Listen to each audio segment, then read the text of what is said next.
This episode is brought to you by Nordstrom. Summer's almost out and fall's calling. Luckily, Nordstrom has everything you need for the season ahead, all under $100. Discover new arrivals from your favorite brands like Mango, Princess Polly, Wave, Free People, BDG, and more. Whether you're planning a last-minute getaway, heading back to class, or refreshing your office looks, you'll find the latest trends and beauty must-haves without breaking your budget. It's easy, too, with free shipping, free returns, and in-store order pickup. Shop today, in stores, and at Nordstrom.com. This episode is brought to you by Espolón Tequila. Slow, sticky, snoozy. They call these the dog days of summer. But Espolón? They don't do boring. Welcome to the Marg Days.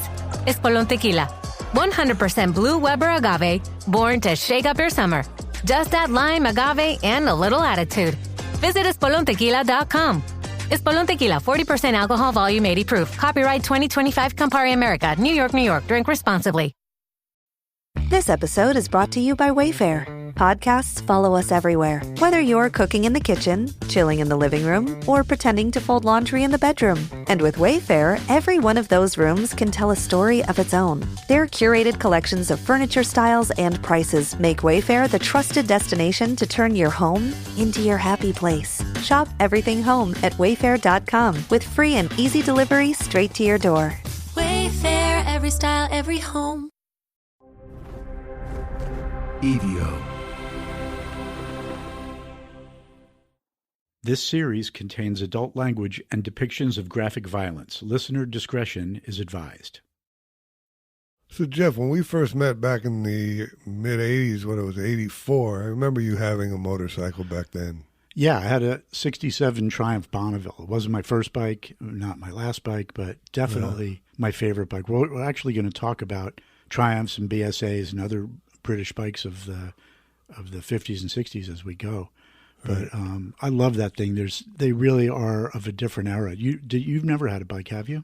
No, I mean, when I was a kid, kind of like fantasized you want to have a motorcycle, but really what I wanted to have was a mini bike because I had this poster of the Jackson 5 on my wall, and all 5 of them had these cool-ass mini bikes. And that's what I really wanted. Did you know, since I've known your wife since she was a child, did you know that she had a mini bike? Yeah.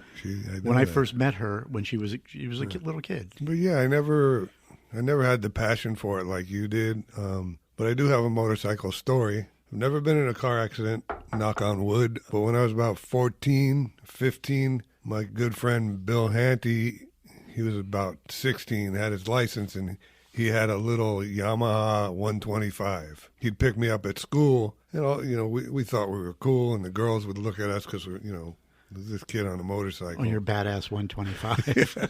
Holding on to him, And I just remember one day we're driving after school, and there's these girls on the street, and I'm looking at the girls, kind of waving, and little did I know Bino was looking at the girls and waving too, was Bill. His nickname is Bino. And next thing I know, we hit this car in front of us, probably going 5 miles an hour. I flip over him and land on the hood. And he somehow just kind of goes onto the trunk of the car.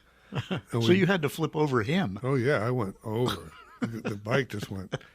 And all I know is luckily we both started cracking up laughing. And oh my God. Well, you were wearing helmets, right? Yeah, in Florida? Yeah. You didn't have to back then, I don't think. That's right. I think you still don't have to in Florida. But we wore helmets for sure. God. Yeah. And so you had other bikes as well? Yeah, over the years I've had a couple of British bikes, and most recently I had that big Harley, which was really out of character for me. But I never met anything with 2 wheels I didn't like.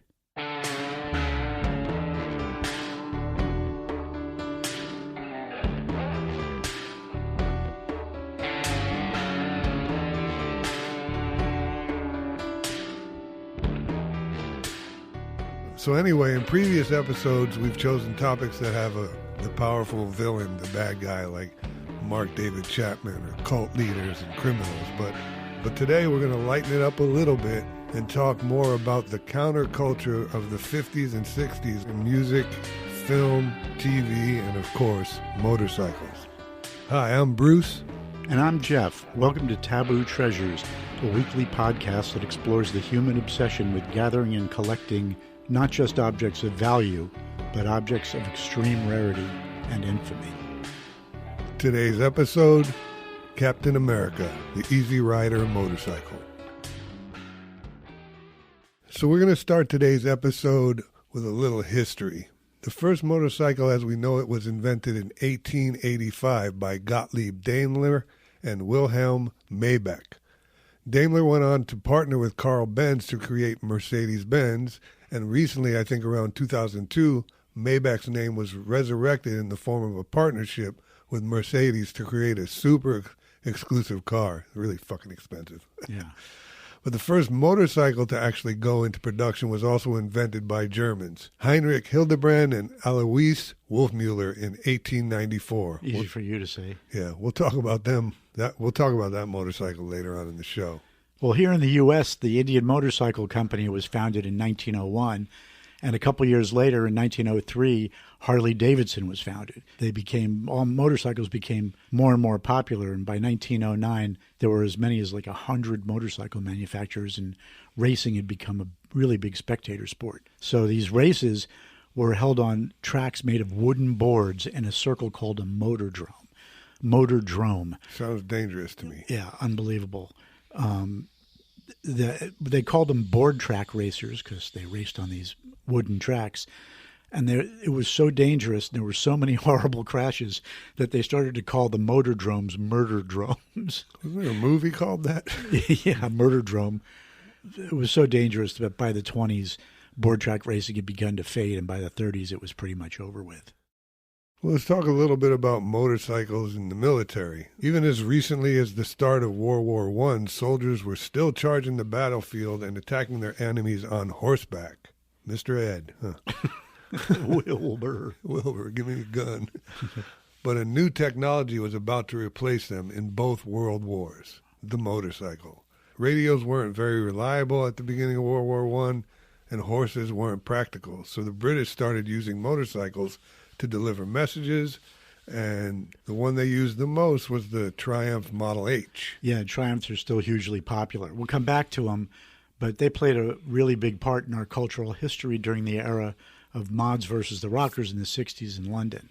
Anyway, during the war, the Brits used about 30,000 of them, and they also used over 100,000 of the early model Nortons, which was another bike that became an icon during that same 60s period in London. The Americans used Harleys and Indians in the First World War, and not Indians as you think, Indian motorcycles. Well, they probably used those Indians too, right? Indian used all of its production power for the war effort, but never really managed to reposition itself in peacetime, so it never recovered. But Harley, of course, went on to become one of the most iconic motorcycles in the world. Motorcycles were also used in World War II. Some of them had guns mounted on them, and that went about as well as you'd expect. You know, where they got the clutch and the gun and the brakes. Yeah, I don't know how did they do it. I don't know what they were. Maybe there was a guy in the back shooting. That would have been smart. Yeah, two guys on a motorcycle in a muddy field. Yeah. The Brits also stayed with the Nortons in World War II, but they added BSAs, which at the time were actually the most popular bikes in England. And later on, again, in that same 60s period, they were very much a part of the London scene. Then there's the Germans, whose motorcycles, of course, blew everyone else's technology away, just like their tanks and fighter planes did. And they look good doing it. Oh, always. Yeah. Way to go, Germans. Yes. The BMWs outran and outperformed and outfought the Allies' bikes to such an extent that whenever the Allies captured one, it was shipped back to the U.S. so we could try to reverse engineer the thing.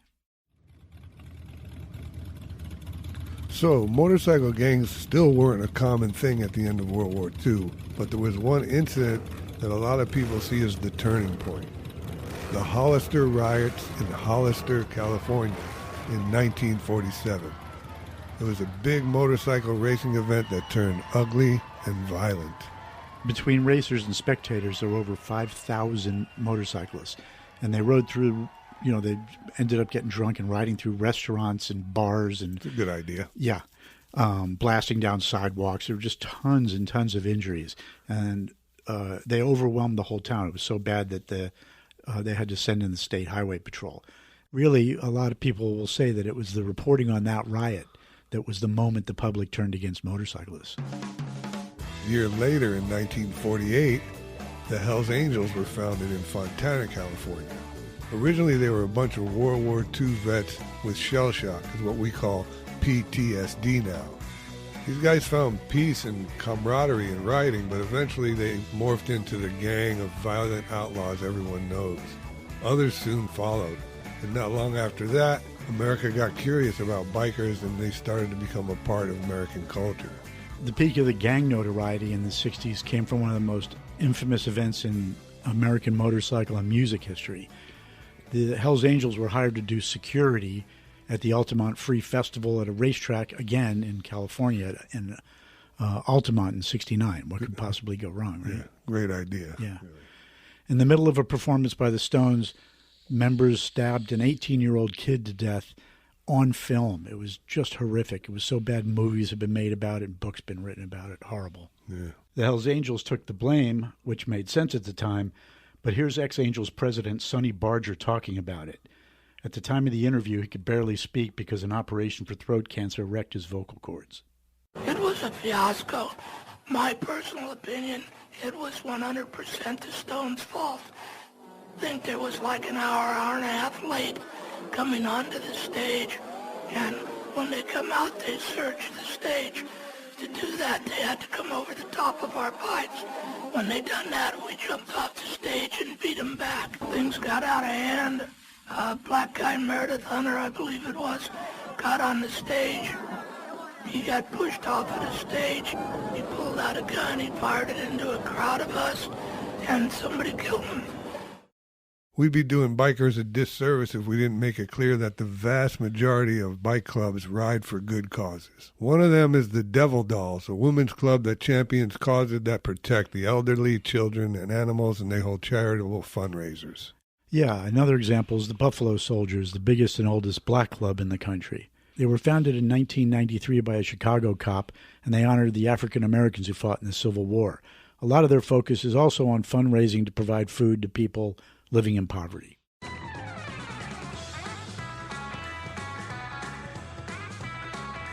By the early 50s, there had been some mostly B movies made about bikers, and they were almost always portrayed as rebels and outlaws. What are they, portraying teenagers as being rebels? Yeah. What do you think it was? Well, that was sort of the beginning of that whole coming out of beatniks into what we thought of as that 60s counterculture. Right. And even the first motorcycle movie made over 100 years ago was called The Uncontrollable Motorcycle. And it starred a motorcycle that wrecks a house. I wish we could find it. We researched this, but it was apparently a short film, and I don't know if anyone who's listening can dig it up. We would love to see it. Yeah, it just goes to show how early on motorcycles got a bad reputation. Hey, somebody tell me what that means. BRMC. What does it mean? Black Rebels Motorcycle Club. Isn't that cute? Hey, Johnny, what are you rebelling against? What do you got? That was Marlon Brando in a clip from a biker movie he did in 1953 called The Wild Ones. There isn't much to the story. Biker gang torments a small town, but Brando's outlaw character, Johnny Strabler, brought the motorcycle gang and the rebel leader as we know him into the mainstream.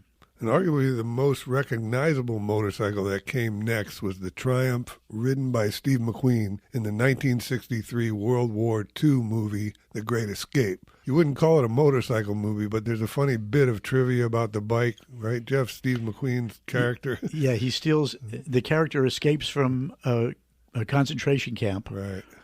Escapes from a prisoner of war camp, I should say. And he steals, to make his escape. This is in the 40s, and he steals a Nazi motorcycle. But it was made in the 60s. In Britain. Right. Yeah, it's a Triumph. Huh. And that brings us to Easy Rider. It was produced by Peter Fonda, who also starred in it with Dennis Hopper. And Dennis Hopper directed it and wrote it with Terry Southern, although the credits were later disputed. But among other amazing movies, Southern wrote Dr. Strangelove, Barbarella, and The Man Who Fell to Earth. Not a bad Barbarella. Trifecta. Yeah. Jane Fonda is my wife's spirit animal. She loves Jane Fonda. Oh, really? Oh, yeah. Oh, that's kind of cool. True to its genre, the story's pretty simple. A couple hippie-type bikers make a bunch of money on a drug deal in Mexico, and ride across the country, getting high, and then finally to stop in New Orleans during Mardi Gras. But it was a landmark countercultural film, and its success helped spark the whole new Hollywood era of filmmaking during the early 70s. They were exploring things like the rise of the hippie movement, drug use, communal living. They say real drugs were used in the filming, and I think, given the time and the place and the subject matter and Dennis Hopper... They were smoking weed. And doing blow. You think they were doing blow? Do you really think they weren't? Here's Peter Fonda talking about his motivation to make a counterculture motorcycle film. We had our own costumes, our own clothes. We had our own art. We had our own poetry. We had our own music. We had our own books. Lifestyle. What didn't we have in there? What am I missing?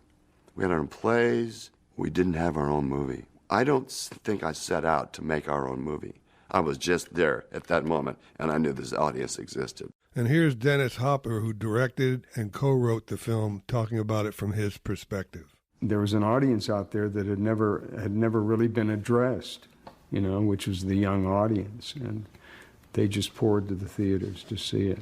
We made all of our money back in one theater in New York the first week. Easy Rider was inducted into the Library of Congress National Film Registry for his impact on global culture. The bike's destruction at the end was considered a groundbreaking representation of the widening gap between the hippie movement and the repressive mainstream American culture. And it was also one of the first indie films to break out big into the mainstream. The budget was about $400,000, which was low even in the 60s, but it just killed at the box office, made $60 million. That's a lot. Yeah, which beat out movies starring people like Clint Eastwood, John Wayne, and Barbra Streisand. It was the fourth highest grossing film of the year, which put it in almost shocking company. Yeah, number one was Butch Cassidy and the Sundance Kid, which at the time I think was the highest grossing film in history. Yeah, number two was a Disney movie about a talking Volkswagen called The Love Bug. Herbie, yeah. It spawned 5 sequels, so it was huge.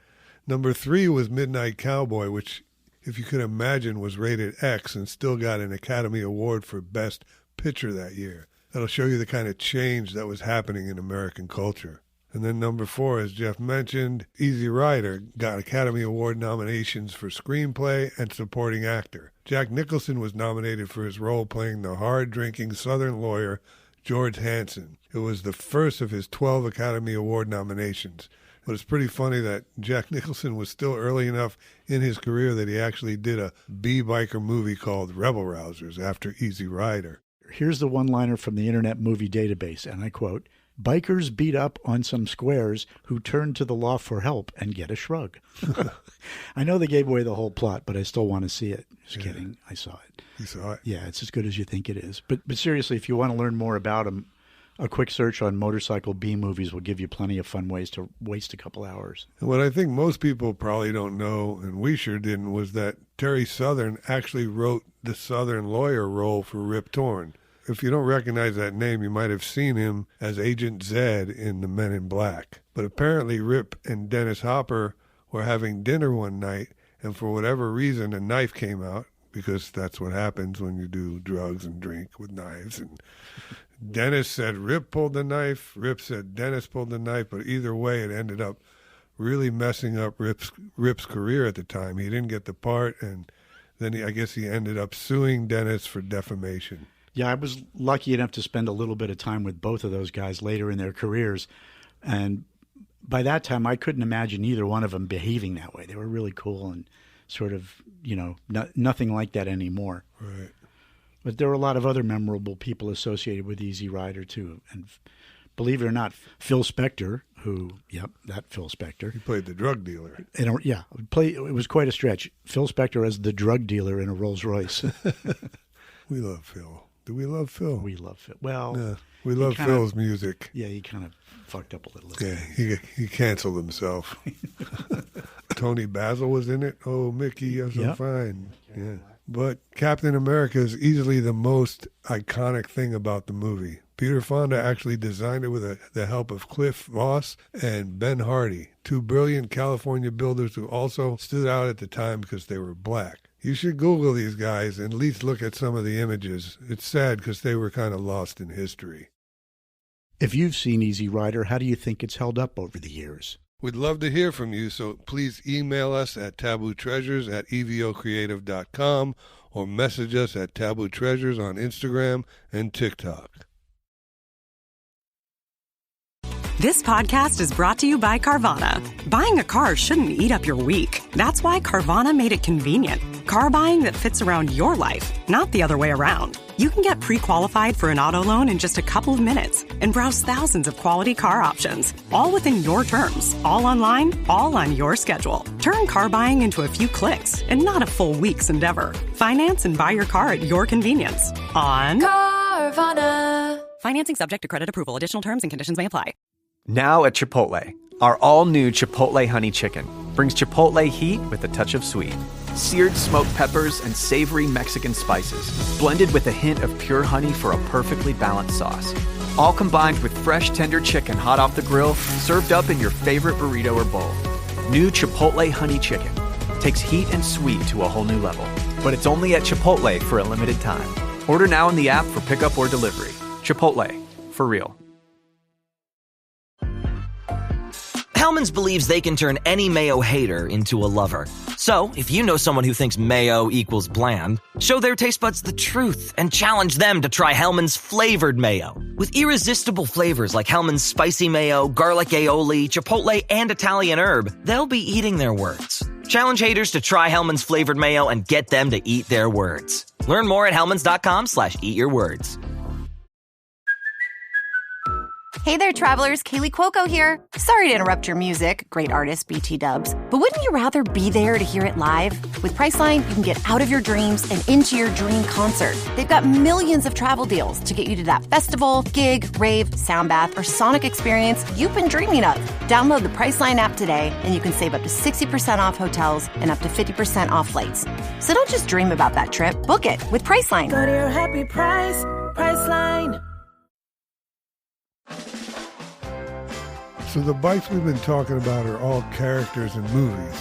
But before we get to our list of collectibles, we want to do a little on their place in music and television. Starting with music, motorcycles have been featured in pop music in pretty similar ways to movies, mostly about outsiders. A few of them were major hits, like Leader of the Pack by the Shangri-Las in 1964. And the leader of the pack, of course, refers to the biker who always gets the girls. And some of these titles are great, like Motorcycle Mama by Sailcat, a one-hit wonder from 1972. Bad Motor Scooter. Yeah, by Montrose in 73. And, of course, Ride to Live, Live to Ride by Twisted Sister. Ask me what it was about. What was it about? Living and riding. Of course, Born to Be Wild was already a huge hit, but when... Yeah, by Steppenwolf in 1968. Exactly. Yeah. So it was about a year before they made the movie. Mm-hmm. And once they made it the theme of Easy Rider, you can't imagine one without the other. Yeah, it became a biker anthem. I mean, I've played a few sober biker runs in the past, and you always had to play Born to Be Wild. Even for the sober guys. Oh, yeah. There's been a lot of biker shows on TV in the last few years, like Sons of Anarchy, which I saw and I really liked. I never saw The Devil's Ride, but I heard it's good. But we're more interested in the unscripted stuff today. Norman Reedus from The Walking Dead is a real writer who did a cool show called Ride with Norman Reedus. Not a very original name, though. But it follows him riding, exploring, and celebrating bike culture around the country. Yeah, and over the years, there have been a lot of guys, celebrities and actors who you associate with motorcycles, like, of course, Tom Cruise and Jay Leno, who collects everything. But Keanu Reeves, who's been riding for many years, actually started his own motorcycle company, so he builds and sells bikes. But the one guy who really stands out from the crowd is Ewan McGregor. He did a reality show called Long Way Round. They filmed it between April 14th and July 29th. I think it was in 2004. But they just released it this year, or in 2024. And he and a friend of his and a cinematographer rode from London to New York City, which may sound weird because there's an ocean between them. But they did it by going east. And so the only time they passed through 12 countries, and the only time they ever got off their bikes was to cross a river or a body of water by, by ferry or whatever. Kind of amazing. I mean, here's the list of countries that they went through. France, Belgium, Germany, Czech Republic, Slovakia, Ukraine, Russia, can't go there now, Kazakhstan, Mongolia, Canada, and then finally the U.S. And they traveled about 19,000 miles. Yeah, incredible. You and the real deal McGregor. And now we're going to get into the builders shows. They cover all kinds of different bikes, and they're kind of fun. Even if you're not necessarily into motorcycles, it's interesting to see what the builders come up with. Bikes or not, some of them are really imaginative, and these guys are legit artists.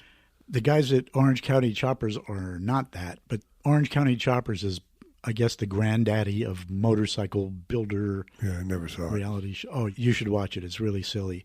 The bikes they build theme bikes, basically. They'll build them for a company like an insurance company themed bike, or they did one that was an Australia themed bike that had kangaroos on it. And they'll do like a fire department bike. Yeah, it's a TV show. Well, it's a TV show, exactly. I saw a YouTube video by a guy who bought one, and it's worth watching. But like all these things, it's not really about the bikes. It's about these characters. They're just great characters. Yeah, it's reality TV. Yeah. And ratings. That's what keeps the show going, Yeah. And now our list of some historically significant motorcycles. Some of the bikes used in films were just as important as their human co-stars, if not more. All of them are very different from each other, but they share the common themes of rebellion and identity. Only one of these were sold at auction, and a few are lost to history. But the good news is that most of them can be seen on display. The first one up isn't really a motorcycle. It's the Lambretta LI 150 Series 3 scooter from the movie Quadrophenia in 1979. The story is a version of the coming-of-age trope, and it's well known to Who fans. Are you a mod or a rocker? No, I'm a mocker. That was, of course, Ringo Starr talking about the two main groups of kids in London in the 1960s. The rockers wore leather jackets, like greasers, and the mods were associated with Carnaby Street, where they got their clothes. Those are the kids that Austin Powers made fun of. Danger Powers' personal effects. Actually, my name is Austin Powers. Danger's my middle name. Okay, Austin Danger Powers. One blue crushed velvet suit. Hey, all right. One frilly lace cravat. There it is. One silver medallion with male symbol. One pair of Italian boots. Buongiorno, boys. So the rockers rode traditional motorcycles and the mods rode scooters. And there's just no way to describe how wild these things are. There was a bunch of stuff on these bikes, weren't there, Jim? Yeah, you almost can't describe it. Just if you want to spend 5 minutes on Google Images, you won't believe what you see. The one written by Jimmy was saved after they wrapped, and they sold it at a Bonhams auction in 2008 for about $43,000. Right. Next is the Triumph Thunderbird T6 from the Wild One in 1953. We mentioned this one earlier. It's the one about a biker gang that terrorizes a small town starring Marlon Brando, and if you haven't seen it, it's a classic. And in 1986, who could forget Tom Cruise in Top Gun? Maverick doesn't talk much about his bike, but it's another example of using motorcycles to represent individualism, which isn't exactly welcomed in the Navy. You're everyone's problem.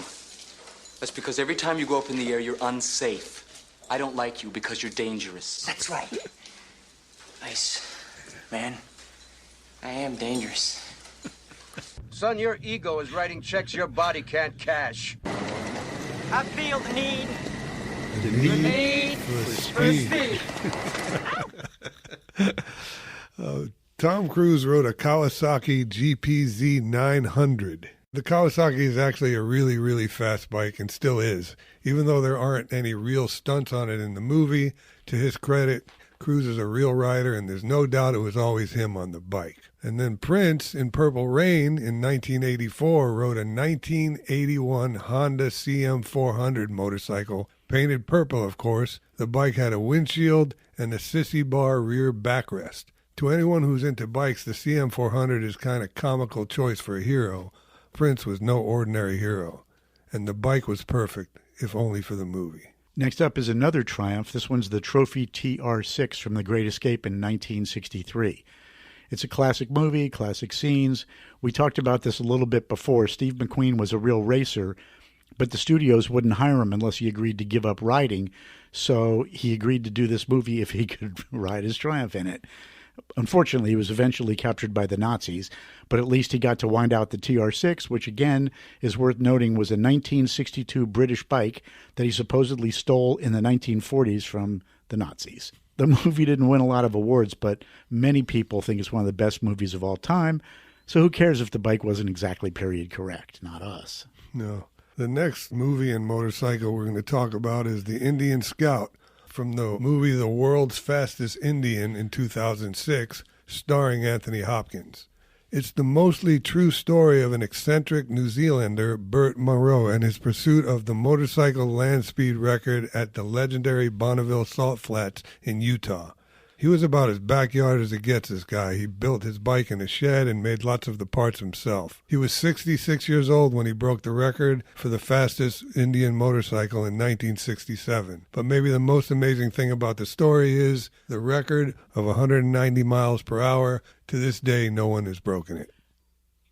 And if someone comes up to you with an attitude, you say, "Eat me."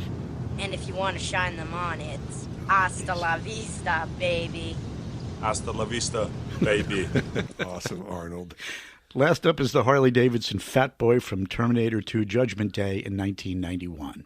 In the first Terminator movie in 1984, Schwarzenegger rode a cafe-style Honda while firing an AR-15 because, of course, he did. And that was a pretty cool bike, but not as well remembered as the Harley from T2, which is kind of funny because the Fat Boy is a pretty average Harley. It's got a top speed of like 90 miles an hour. It's no hurry to get there. But I guess if Arnold's riding it, you know. Anyway, they bought 5 of them for the movie, and the one that made the famous sewer jump is on display at the Harley Museum. And one of the ones that was ridden by Arnold himself was sold not long ago for about $500,000. So before we get to Captain America and not the Marvel Universe, we want to give a special mention to a motorcycle that wasn't in a movie but has a tragic connection to one of the greatest movies ever made, Lawrence of Arabia. In real life, T.E. Lawrence was the inspiration for Peter O'Toole's character of Lawrence of Arabia. Lawrence was a distinguished military hero with a passion for motorcycles. Yeah, and he was a genuine badass. He had a lot of motorcycles, but his favorite was a Bruff Superior that he nicknamed Boa, after Bonerges, the Greek god of thunder. More Marvel there. Yeah, God of thunder. I know. The new Thor. Yes. The universe expands. They've sucked us into their vortex. But ironically, after a lifetime spent facing genuine danger and death, he died when he tried to avoid hitting 2 bicyclists on a country road and crashed only 2 months after leaving the military. So finally, the star of our show, the 1952 Harley Panhead from Easy Rider, Captain America. If you haven't seen this bike, you should Google it right now. It got its name from the American flag that's painted on the gas tank, and Fonda wore a matching jacket and American flag helmet. There's an interesting side thing to that. The helmet went up for auction not long ago, and you'd think a collector would kill for it, right? Right. So it goes up for auction, and it gets 0 bids, not one. I mean, isn't that what we started the whole podcast on? We were thinking about helmets. We were actually going to do a thing on the helmet, which would have been a very short podcast. Here's the helmet. Yeah. The end. And other helmets are collectible, but they're all F1 drivers, and who cares? Right. But anyway, the fact is that there are literally thousands of replica Captain America helmets out there that they've been making for decades. Right. So I don't think there's any way they could have authenticated it. Sure. So now that we've given you a little background about the original bike, there's been dozens of replicas over the years. We've read that all 3 of the movie bikes were stolen at gunpoint, but some say Dan Haggerty, who helped maintain them during shooting, has the sole survivor. Yeah, the lore is all over the place. Some people are sure that none of them survived, but apparently the one that got shot up at the end was owned by Paul Allen, who's dead. So he's not talking. And what we do know is that there was one that enough people thought was the original that it sold for $1.65 million in 2014 to an unknown buyer. Right, but after the auction, there was some question about its provenance, and there were a whole bunch of lawsuits over it, but nothing was ever settled. Right. So no one really knows whether that's the real one, or really no one knows if the real one ever even exists. Right. So if anybody knows where it's at, let us know. What's interesting about this episode and this list of motorcycles, there's not really a monetary value that we have for each one of these bikes. That's right. Yeah, they're in museums, and somebody could probably appraise them, but that's not the point. Yeah, and they weren't, like, obviously, for whatever reason, their historical value, whoever owned them donated them to places, so there's not like this list of who has the most expensive motorcycle. It's interesting. And and the one that is the most expensive, which we were talking about earlier, is that first one, the... what was it called? The Heimlich maneuver? the Heimlich maneuver. The German bike. Yeah, the first motorcycle ever made. And we would have to go and find where we wrote that down because we don't have good memories anymore. But that's actually that bike sold for I think a couple $1 million, but it almost doesn't count because it's the first bike. Right, and these are all have significance because of the movie and the cultural things we're talking about, and all of these bikes are cultural touchstones. Easy for you to say. Yeah. Well, we hope you liked the episode. I know it was a little different than the others. And if you got a story about a one-of-a-kind collectible, please email us at tabootreasures@evocreative.com or message us at Taboo Treasures on Instagram and TikTok. Thanks for listening. And don't forget to rate and review us on Apple Podcasts because we're desperate for you to like us. Yes, please like us. From EVO, Taboo Treasures is produced by Bruce Whitkin and Jeff Levine. Executive producer Brandon Morgan. Music by the Lonely Bulls.